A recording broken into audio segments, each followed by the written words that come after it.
كان في عمارة قديمة في شارع جانبي مهجور ساكن فيها 4 عائلات، وتحتهم كان في بدروم ضلمة محدش بيقرب له.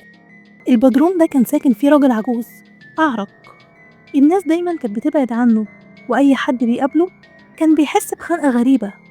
وبعد فترة الراجل ده مات لوحده في البدروم.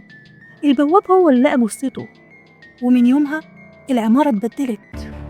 في الشقة الأولى كان ساكن واحدة ست كبيرة في السن، كانت دايما بتسخر من الراجل العجوز ده ليل نهار.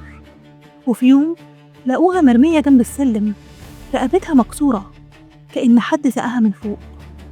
وفي الشقة التانية كان ساكن فيها صاحب العمارة اللي كان دايما بيتخانق معاه وعايز يطرده من البدروم، لدرجة إنه بقى يقطع عنه المية والنور.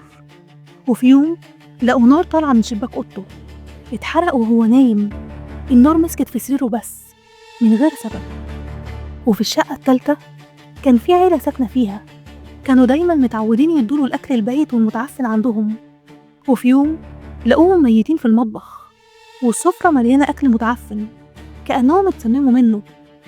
والشقة الرابعة كان ساكن فيها شاب عايش لوحده، لكنه كان مسافر، ولما رجع لقى العمارة شبه فاضية والجو يخنق. البواب حكاله كل اللي حصل وقال له: الدور جاي عليك يا ابني، كل واحد فيكم كان بيأذي بطريقته وانت مش فاكر، لكن هو فاكر.